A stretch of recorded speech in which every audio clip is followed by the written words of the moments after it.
Lately, I've been thinking a lot about loneliness. It's everywhere in the news right now. In 2023, the Times reported that young British adults in their 20s were the loneliest age group in Europe.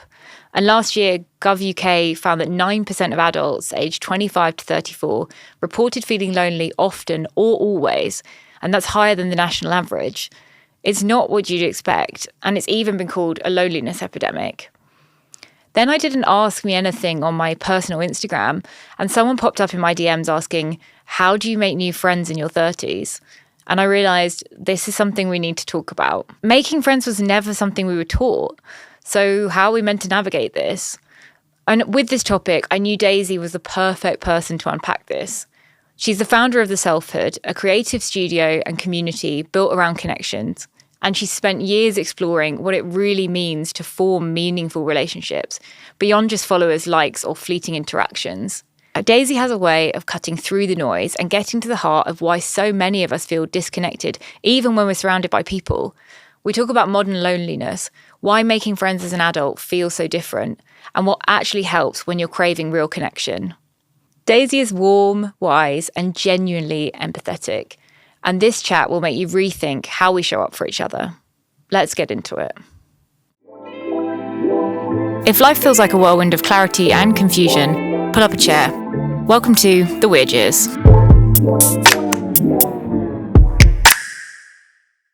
It feels weird having you here IRL because I feel like I've met you before, but I haven't. It's weird, isn't it? I feel like when you walked in, I was like, I know you, but I don't know you. It's strange. From Instagram, to all my friends from Instagram. Yeah, thanks so much for being here, Daisy. This is a topic that I really wanted to cover around kind of community and friendship and connection, because I've had a few people recently sort of drop into my DMs and ask about, like, you know, I'm kind of lonely, there's stuff going on, like, where can I meet new people?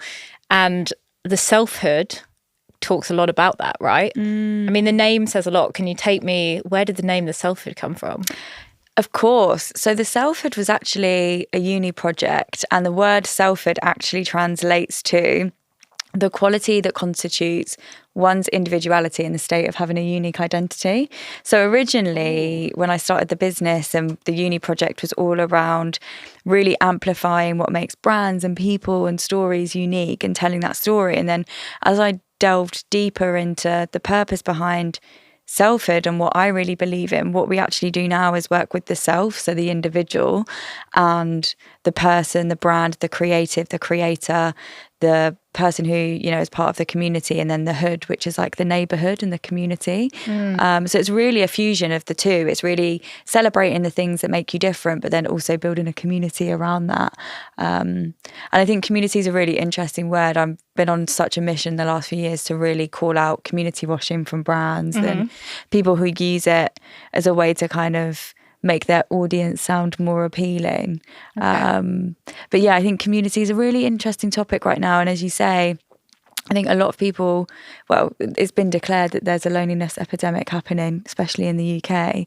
So I think it's a really interesting conversation that seems to have really surfaced over the last few years, which is really great. I think it's so good that people want to talk about what really is community. How do I build one? Definitely. So you started working more with brands and the kind of founders, but then I guess how I've discovered you is that you have all these little community groups yourself, and not little community groups at all. You have big community groups yourself and you hold events. What made you want to add to your services or your experience and do more in real life community building? I think backstory, I was really scared of public speaking. I hated it. It was such a huge barrier between me and my confidence in marketing the business and getting stuff out there and getting myself out there. And then I started to, over time, it's been a really long journey, but I kind of overcame that fear and was invited to speak at events and on panels for brands, and I really started to notice the power of in-person connection, especially post-COVID. And I started a campaign years and years ago called Check Yourself Before Your Notifications, which is all about really checking in with how you feel before you doom scroll and before you consume content. And I think what we're in danger of right now, and it's already happening, is mistaking synthetic interactions online for real connection. So we feel like we're really connected because 100 people have liked liked Instagram posts, or we've got new followers, or people are in the DMs.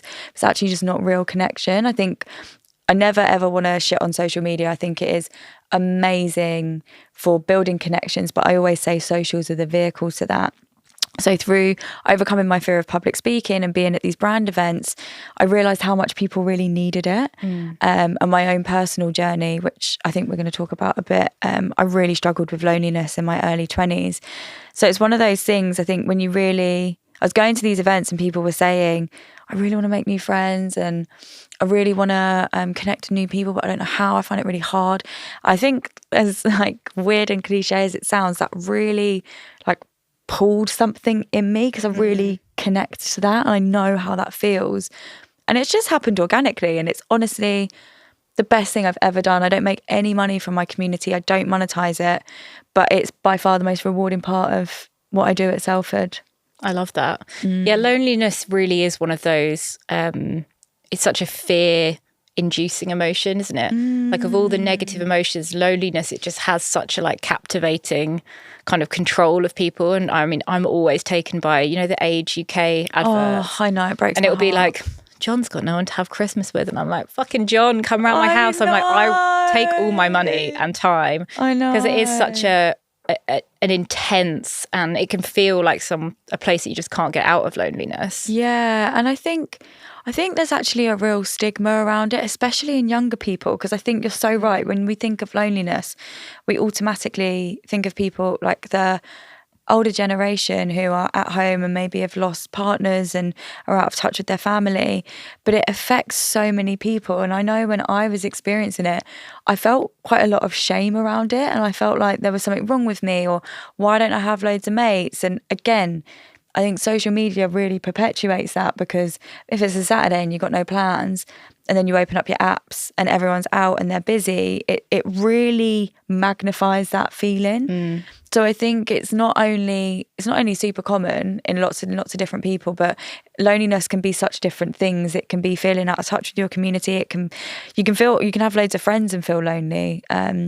When you're outgrowing friendships, because you may not align with those people and connect anymore, and feel quite alienated in your friendship group. So I think it's something that's quite hard to admit as well, because quite often we're made to feel like we're the problem because we feel lonely. But I actually think Western society is an enabler for loneliness. And when you go to places like the Mediterranean and everyone's back doors are open and people are in each other's gardens day and night, like we don't do that obviously it's freezing cold in the UK, so we can't. But I think our culture is really like self-focused, and we don't actually allow much space for community. We have this interesting thing in the UK, don't we, of like not being nosy. It's like, don't be the nosy neighbour. And I think that's so deeply ingrained that our like politeness of, you know, you see the neighbour who maybe like her eyes are a bit puffy, she looks like she's been crying, and in the UK the polite thing is to just be like, not say anything, you know, leave her to it, that's her, I wouldn't want to intrude. Versus in other countries where people might be like, what's going on, open the door, I'm coming in, let's have a tea, being a bit more like forceful with their kindness. It's so true. I was actually walking down the canal near Victoria Park with my partner at the weekend, and we used to live near there, and he said, it was in lockdown, he said, I'll never forget, in lockdown I was sat on the edge of the canal and this guy walked past me and said, are you all right, mate? I said, yeah, I'm all right, thank you for asking. He said, are you sure? He was like, yeah, I'm actually fine, but thank you for asking. He said, I will never, ever forget that. And that's such a rare story, and I just think like that shouldn't be rare. We should be looking out for people and checking in on people. But again, like you say, it's that not wanting to interfere or appear nosy, or like also fear of rejection, I think is a big thing, like putting yourself out there and asking like, do you want to go for coffee? Like, do you want to be friends? Like there's such a stigma around that. And I think like the numbers speak for themselves. Like the dating scene in the UK is on its arse, because there's this real like self-optimization led culture, and people are so dismissive of others because they can be replaced on apps, and people are so obsessed with like hustle culture and grind that they'll cancel on their friends to go to Pilates and get an early night. And it's like, where's the line between self-improvement and seeing your mates, and also just like checking in on strangers? I think our society is quite warped in that way. It's almost like there needs to be a shift of seeing friendship. And I personally think that, maybe it's just my experience, I think there's quite a split between genders on this. Like, I think that generally women have a bit more of a view of, friendship is an important part of my self-care. Whereas I often, I meet lots of men who are incredibly successful, who will do the cold plunge, will do the sauna, they're at like High Rocks, whatever, they're doing all of that, but actually sitting down with one of their mates and being like, what's going on is really difficult for them. Yeah, I'm mindful about getting into territory that I'm not an expert in, but there needs to be safe spaces for men to talk as well. If we want to talk about loneliness, it needs to be inclusive. And I think there's a much wider conversation around like, how do we actually tackle this real divide? I do lots of research on this for my newsletter and for projects, and I read some really quite scary research recently about the younger generation, and they were saying that men and women have never been so divided in their views and in their values. And I think, again, a lot of that comes from social media narratives and fear, and just there's lots of things that contribute to that. Like I said, I'm not an expert, but I think if we talk about community and loneliness, it needs to be inclusive as well. I'd love to really, so I want to use the right language. And when I was preparing for this chat, I realised I use friends and community kind of interchangeably. Is that right, or not so much? I think that's such a great question. I think when I think of community, it's groups of people who connect over shared values and like-mindedness. And you don't necessarily have to be friends with everyone in your community, but it's that sense of belonging. But then I think with friendships, you don't necessarily have to have shared interests. You bond through experiences, and you bond through time and various different events in your life. Whereas community, I think you can definitely make friends through community, but I think communities span from sports groups, meetups, various different interests, but you don't necessarily have to be friends with everyone in that community. I also think communities are things that you can sometimes dip in and out of as well. I think there can definitely be crossover there, but on the whole, I think they're different. That's interesting, because it really taps in actually to this research I read the other day. It was from the University of Kansas, and they were looking at how many hours it takes to make a friend. And they said that from going to being from a stranger to being a kind of acquaintance, you have to spend 50 hours with someone. Then to go from being an acquaintance to a friend, I think it was 80 hours. And then from a friend, like a very good friend, I believe it was 120 hours. I'm going to fact check myself because I wrote it down.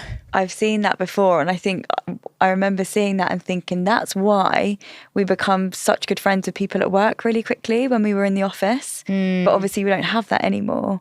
We don't have that consistency in adult life. It's so easy to make friends at school and at uni because you're with people all the time, but because of hybrid working and lots of people are freelance now, I think the ability to make friends in later life is trickier because we don't see people that consistently. Definitely. I actually just checked it was 200 hours to make like a close friend. So that can feel overwhelming, right? Yeah. It's a lot of time.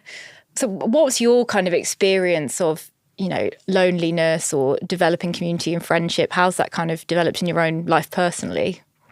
I moved to London when I was 24, so around 8 years ago, and I didn't know anybody here at the time. I just wanted to build my career, and I knew that most of the opportunities that I wanted were in London. And I remember I got here and I found it so hard to make friends. I lived in Bermondsey, and I laugh about it now because it's actually like really sad. But I used to, every night, I would walk over Tower Bridge and then over London Bridge and do laps sometimes because I didn't have anyone to hang out with. So I was like, I might as well just go for a walk. And I'd call my mum. And I remember about 6 months in, I was like, I just can't do this. I feel so isolated. It's so lonely. And she said, please don't. You've worked so hard to get here. And I did some really random things. I think that was the breaking point where I just thought I need to just do something about this. And I remember going to watch a monk speak about the meaning of life in West London on a Sunday afternoon on my own. Okay, that's cool. Met the loveliest people ever. I went to pottery classes. I went to music events. I just did loads of stuff on my own. And it was through just really putting myself out there, which, by the way, just like didn't come naturally to me. I had to really, really push myself to do that. And I think that's what really started my journey into community. And that's why I feel really passionately about it now, because I know how it feels to be isolated and alone and feel like you don't have people around you. And I had friends, but they were still at home, and I was in London. And I think London can be quite a full-on city as well if you've just moved here and you don't know people here. It's quite, because it's so fast-paced. It's not like you're in the coffee shop and you chat to people like you would in like where I grew up. It's a bit more like neighborhoody. So I think just doing stuff out of my comfort zone, and that's what I always advise to people who want to make new friends. It's so scary, and that's why whenever I host events, I always try and put icebreakers in and make it easy for people to chat to people, because I get it can be really overwhelming if if it isn't natural for you. But I think the best thing I've learned and what I would recommend is that you just start going to events alone. Eventbrite, Meetup, like there's so many cool communities in London. Click is another app I learned about recently, CLIQ. Oh, yeah. So there is stuff out there, but going to an event on your own is... Have you ever been to an event by yourself? Oh my God, it's actually like gives me slight PTSD of when... I remember when I first started going to networking events, and I must have been 24-ish, so...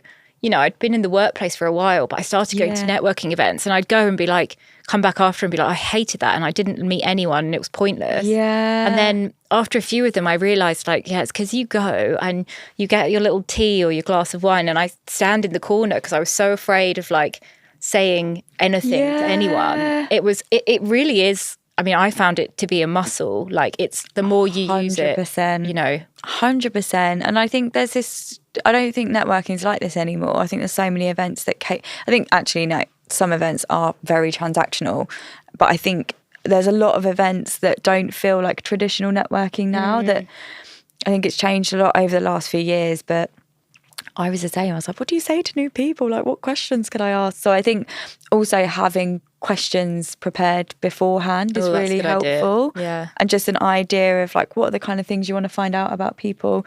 Something I like to ask, and I ask this even at my co-working days now, is where have you come in from today? Just a nice, really easy question to ask somebody that opens up where they live, what their commute's like, how they found out about the event, how often they're in the area. It's like quite a nice organic entry to conversation, but not that anyone has to use that. But I think having those questions beforehand is what really helped me as well. Yeah. Also knowing that like a lot of people going to those events will feel exactly the same. Oh, 100%. We're all walking in there like, oh, don't know anyone, scanning the room. Yeah. It is like, I don't know. There must be a science to it, but there is something really nerve-wracking about that. Some people find it so easy, which is great, like so good for them. But I still find it, if I go to an event on my own, I still get really nervous. Do you get nervous still? I'm getting there. I'm getting better. I will do that like classic awkward thing of just joining the group and be like, ha ha ha ha. Anyway, nice to meet you. It's like something out of a movie. It's just very cringe. I will just walk over and like that's the way to do myself. It. That's the way to do it. But I went through this real, as a bit of a personal share. I think anyone who follows my personal Instagram would presume that I've never been lonely a day in my life. And I think it's so far from the truth because my husband's a DJ, so we're around a lot of people a lot. We travel a lot, but he travels every single weekend. Wow! And that was such a shift for me. Like I remember the first few years, I would like go to the gym and I'd spend like half my day in the gym. Yeah. Because I was like, well, I don't want to just sit in my flat staring. And I'd see people, I was living in Brixton, and I'd see people like going out to the park, and I'd be like, oh, I'd love to go to the park. So I'd go and take my book and sit on my own for a few hours. And it all felt so tragic. But over time, I think I kind of, with that idea of a muscle, I started doing this, what we called like micro connections. I don't know if you've heard that. That's really nice. So I would force myself to like, if I was going into the Sainsbury's, just ask the person like, are you having a good day?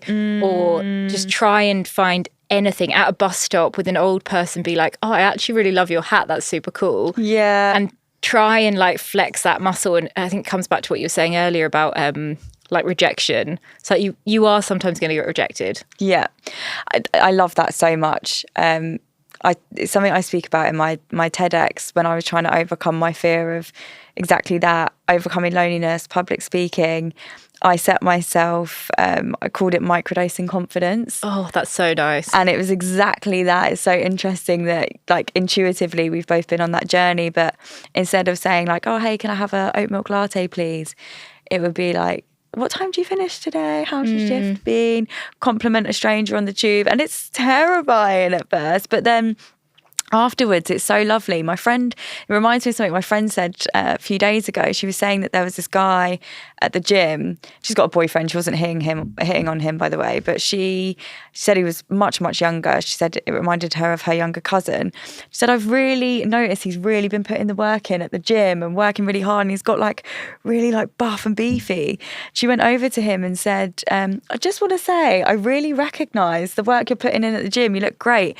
And apparently he picked his phone up straight away and was like smiling for like 5 minutes straight. So I think like the micro connections is so nice, but also complimenting other people makes you feel really good as well, because it's that energy exchange, as long as it's sincere and it's meant and it's it feels real and genuine. But I think men don't get complimented enough. So true. But everybody, I think, how nice is it? I've had compliments before and it's literally made my whole day. Yeah. It's just so nice when you get a really sincere compliment. I completely agree. It's so nice. I remember, I can't remember who it was, someone was talking about it. Like, if it pops into your head, something nice, like just say it. Yeah. Like, it can be anything. My big thing though is I always accidentally try and do it when people I don't realise they've got AirPods in. And I'll be like, I love this girl's outfit. I want to just be like, I love your outfit. And she's like, sorry, what? And I'm like, I've done that before. and by the time she takes her AirPods out, I'm like bright red. And I'm like, I like your outfit. Like almost crying with awkwardness. I've done that so many times where like you shout it across the road and everyone hears but the person. You're like, okay, like, never mind. Don't worry about it. Yeah, compliments are a really nice angle. That's a nice way to strike up conversation. And also so many people, as you said, I think a lot of people are dying for small talk. There's been such a stigma previously around like, oh, I don't like small talk. I like deep conversations. It's like, I fucking love small talk and shit chat. I love A bit of mundane. We all need it. Yeah, just what you're watching on Netflix at the minute. with someone you've not met, you know? Yeah. It's really nice. And I think the other thing is, it's very easy. I think the pattern often is if you're a bit lonely, you might throw yourself into exercise, but people can see if they can try those little micro interactions or self-dosing confidence, because the reason people go to a yoga class rather than, you can do it on YouTube, but it's free, but you go to a yoga class because you want to be in the room with other people. Yeah, it's so true. So don't always scurry in and put your mat down. Like, probably if you're the first one to put yourself out there, everybody else in the room opens up. Yeah, totally. I think there's also something really powerful, and I know we're talking about small talk, and I agree, I think there's definitely more room for small talk, but there's also something really powerful in, and I'm so conscious that this word has been so overused, because Brene Brown, who I absolutely love, by the way, has made this such a thing, but I do think there's a lot of power in vulnerability. So like, my yoga teacher, my train of thought was, sometimes I go to her class and she's this like most radiant, lovely, warm energy, but sometimes she'll say, guys, I'm PMSing today and I'm not feeling my best self. And then we'll go around and like talk about how we're all feeling and the energy, and it just, you notice the shift in people feeling like, do you know what, I've had a really stressful day. Like, and I think by her sort of setting that scene, and it's done in a very very well thought out way. It's not her just like dumping her stuff on us. Yeah. But you just notice how much people feel and soften into admitting where they're at as well. So I also think there's a real power in admitting that you're not okay all of the time. If someone says like, how are you feeling? Oh, do you know what? I'm actually not having the best week. And I think in the UK, we're so aware of our politeness that sometimes we don't want to sound like a burden, but it's actually all right to just say, do you know what? I've actually had a really shit week. Yeah. And like, let people help you. Let people, obviously, if you just met them, maybe not. But like, if you're, a co-working day, or you're seeing someone for the second or third time, I think it's okay to admit where you're at and be honest as well. Definitely. And or maybe it's that you have to let yourself have a little bit of grace as well, that it's not like competitive, or people aren't probably judging you. Like, you don't walk around judging everyone else, so I'm sure they're not doing it to you. Totally. I think there can sometimes feel like we need to always appear like we've got our shit together, and it's like you're just human navigating life. When you came to London, like that feeling of realising like, oh, I'm really lonely, did you like internalise that on yourself, or were you really aware like, yeah, I'm in a new city, it's hard? I thought there was something wrong with me. I remember lying in bed and being on Reddit forums because I was young. I was in my early 20s and we weren't really talking about mental health a lot then. And I remember as a result of my loneliness, I felt quite anxious as well. Like because I think the more time you spend away from people, the harder it is to kind of re-find that groove and flex that muscle again, as you pointed out with your micro connections, which is such a lovely way to think of it. But because I was feeling quite disconnected, I started to feel very socially anxious and just anxious in general. And I remember Googling my symptoms and just reading about anxiety and watching YouTube videos about anxiety and just feeling so embarrassed at the time, which makes me really sad now because I have no problem admitting if I'm feeling a bit anxious or if I'm having a bit of a wobble. And I think most people, well, actually, no, that's not true. I'll take that back. I think a lot more people do feel comfortable with admitting where they're at. But yeah, I thought there was something wrong with me. I honestly was like, why do I feel like this? Surely this isn't normal for a 24-year-old. Sorry, there's a leaf in me here. Tickled by a leaf.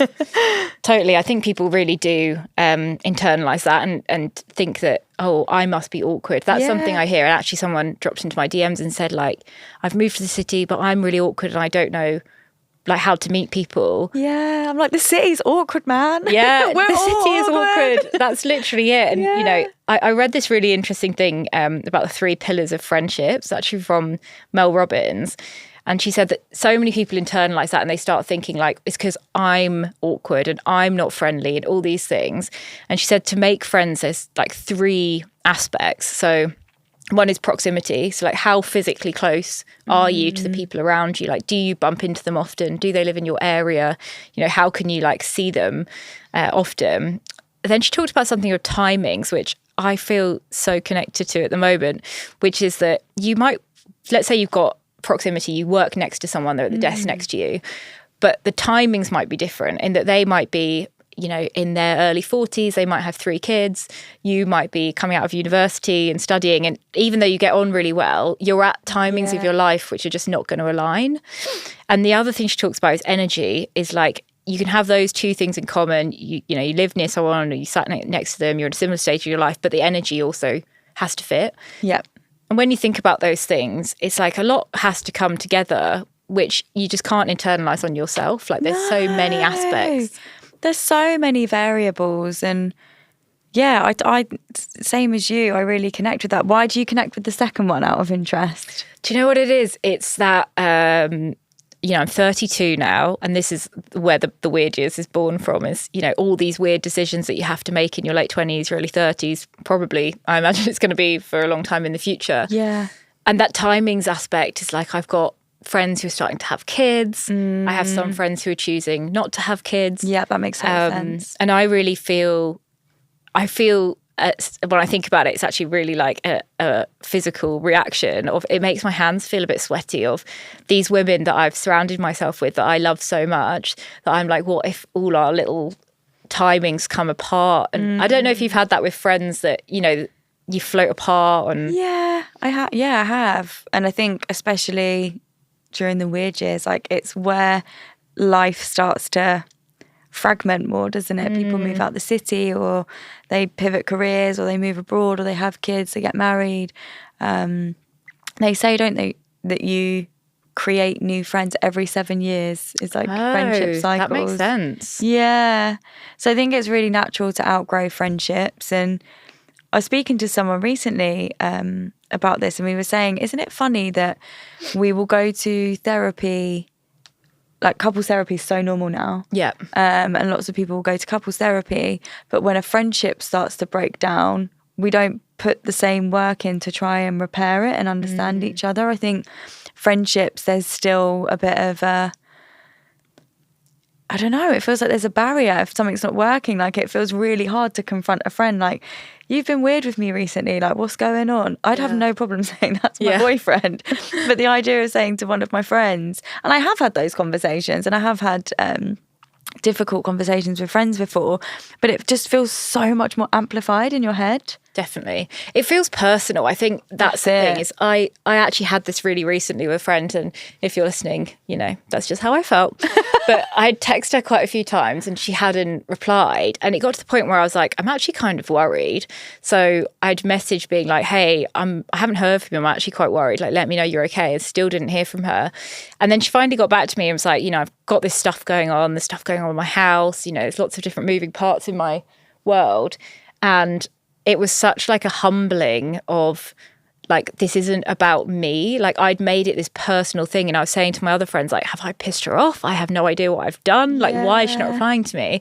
And it was like this reshift of like, yeah, well, everybody else's world is not revolving around me. And actually, you know, she just had loads going on and it wasn't the right time. And sometimes maybe you have to take a little step and just say, you know, just allow them to do that, because they need to go through whatever that is. And I'm always very hopeful that with friendships, I think they go through ebbs and flows. I think, and it's so interesting, I think technology is great for friendship, but can also be really difficult. I have this ongoing battle with myself, and it's one of the things I feel most guilty about as a person, but because of my job, I'm chronically online, and I recently made the move to delete social media apps from my personal phone.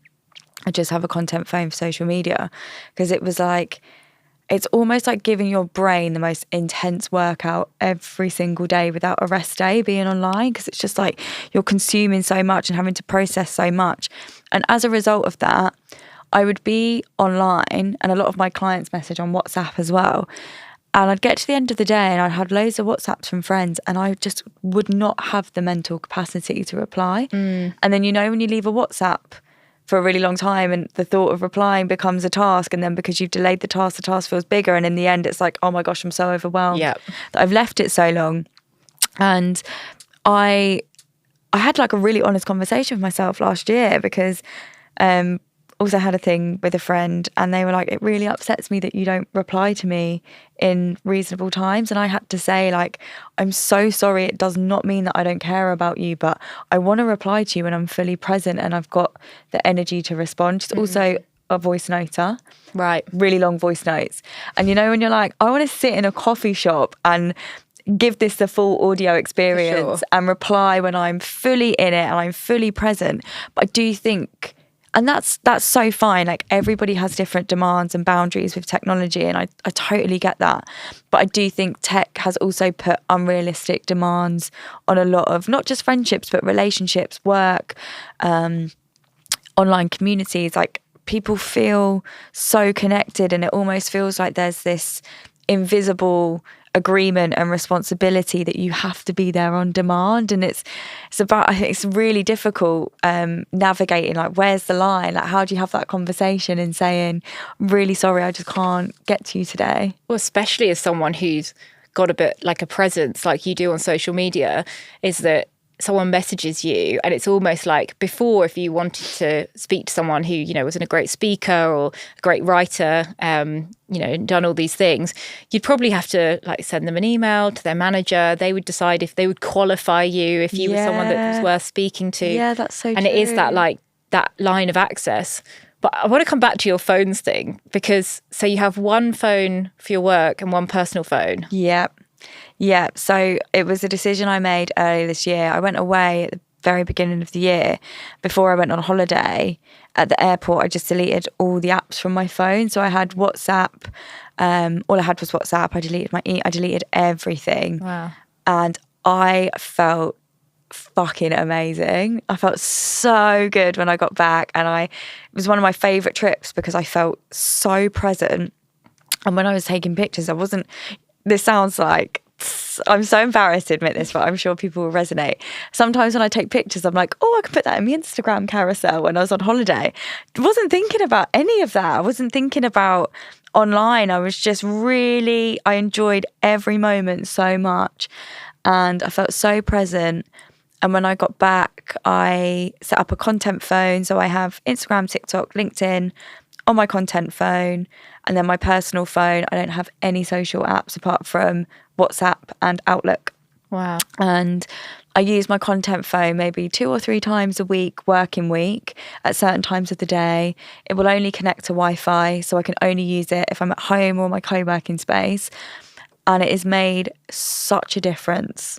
That is mind-blowing for me. It's made such... I know it's... Not everyone can... it is a privilege to have a second phone, and I know that's not possible for everybody. So what I would say is if you can try and keep your social media scrolling to desktop only, that's another way to do it. But it's literally changed my life. Wow. I thought I was good because I don't have my phone in the bedroom. I got one of those lights that like does a wake up alarm. Is it the Lumi lamp? Yeah. Yeah, they're so good. And then... slowly. Well, then I moved my phone into the other room, and I was like, "That's great." But you really feel it. Like I realise now, sometimes I wake up and I actually go in the other room and doom scroll for a while, and I'm like, "This is not better." And I have a worse day every single day when I start my day with scrolling. But it's so addictive. It's unbelievable. It's wild. There was a point last year I was on the tube home and I was on TikTok and I missed my stop by 2 stops. And I was just like, that's actually outrageous. I feel like a lot of people listening will be like, oh, is that bad? Yeah. I have done that. Yeah. I've definitely done that. It's a thing. So we like to end with 2 segments. And one is 2 questions. So knowing what you know now, what's one thing you'd tell yourself 10 years ago? I would say always listen to your gut. And I know that's quite an obvious one and it might sound really cliche, but the older I get, the more I know, whether it's a phone call, an interaction, a passing moment with somebody, if it feels off, it's off. And I've betrayed my intuition a few times and just gone with things and it's always bitten me on the arse. So I think if it feels off, trust it.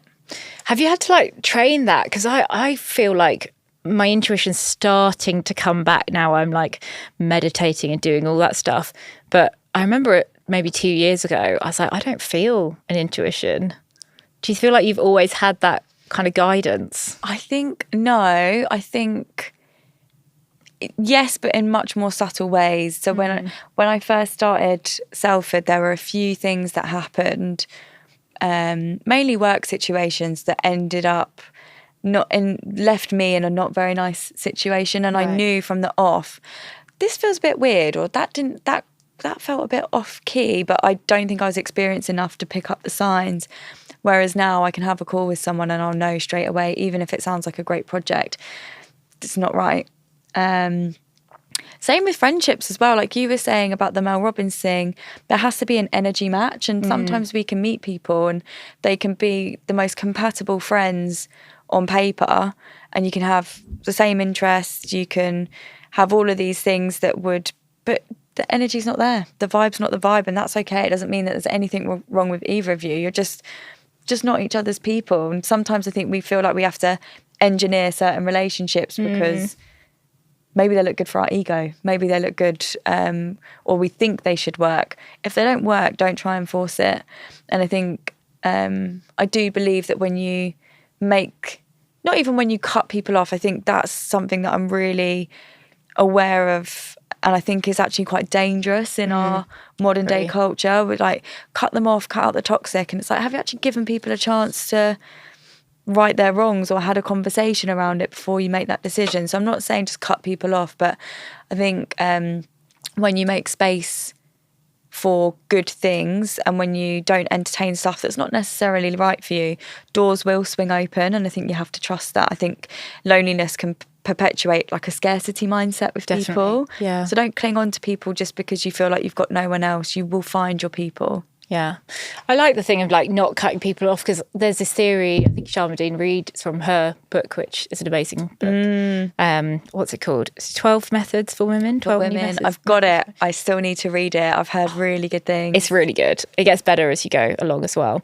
But she talks about like your front row, and that sometimes in friendship and in life, you need to reorder your front row. So your front row is if you're coming out on a stage and you're doing something you feel a bit vulnerable with, like who would be the people you'd sit in the front who you know are going to clap and cheer. Oh, that's lovely. That's giving me goosebumps. That's lovely. And it's really, like really lovely. Sometimes there might be that person that on paper things really fit, and so you'd like to catch up about work or whatever, and maybe you just move them into your, like, they're your community, and maybe they're in the seats a little bit further back, they're not your front row, but identify who those people are at that point in your life, and they kind of reshuffle depending. I love that. Where you're at. I really like that. So the other part of that question is, what's one thing you wish for yourself in 10 years? I really am not a future manifester. I'm a really happy person. I really like my life. Just more of this, I think. Feel really rooted in my purpose at the minute. I really love the work I do. I've got great people around me. So yeah, I think if life continues, I like having stuff to work towards, and I hope that Selfhood will evolve and that I'll meet new people and I'll be able to travel. But just, I'm really happy. There's not like a big end goal or big plan. It's just keep present, keep happy, keep working on things that I love, meeting good people. Yeah. I love that. It's nice. It's actually refreshing to hear, a bit less of the manifestation and like I'm charging towards this thing, because it can be quite trapping sometimes thinking too much ahead. I think so. And I had a really honest conversation with myself about a few things last year, but one thing that came up for me is this question of enough, like what is enough and when is enough? And I want to be able to enjoy life now and really absorb all the great stuff that's happening, and not take on as many projects so that I can give more into community stuff and hang out with my mates more and see my mum and my nan and have quality time with my partner. And that means taking a step back from work, and I'm actually okay with that. And I think it's quite challenging. I listened to earlier this year The Success Myth by Emma Gannon, which is a really great book, and it's basically just challenging the idea of success and what success looks like. And I think when you ask most people, a big part of my research is asking lots of different people, like, what are your standout happiest memories? Most of the time, in fact, all of the times I've asked, it's never been when I bought my house or when I got that Louis Vuitton bag. It's been, I was on the beach with my family and we had a barbecue, or went to the park for my birthday with a load of my friends and felt really loved. Like, it's often the things that have nothing to do with money. Yeah. So for me, it's like, I want to be able to really juice everything that's going on without being too distracted by this like grand end goal that might be really anticlimactic when I get there. I love that. And then we have a little segment we called Yes or Mess. Ooh. So these are rapid fire questions, which you answer yes if you think it's a good thing or you agree with it, and mess if you think it's just not about that. Okay. Love this. So, meeting up with strangers from the internet. Yes. Nice. Having a network of less close friends instead of a select, very close circle. I think that's really subjective. I can't say. Can't say? No. Fair enough. Voice notes over 3 minutes. Yes. I love a podcast from a friend. Me too. Following what's hot on social media. Oh. Depends on the context, but for the most part, I'm going to say mess. Mm-hmm. And digital detoxes. Again, depends on the context, why, how, and where, but for mostly, I'm going to say yes. Love that. Thanks so much for being on the Weird Years. Thanks, this was so fun.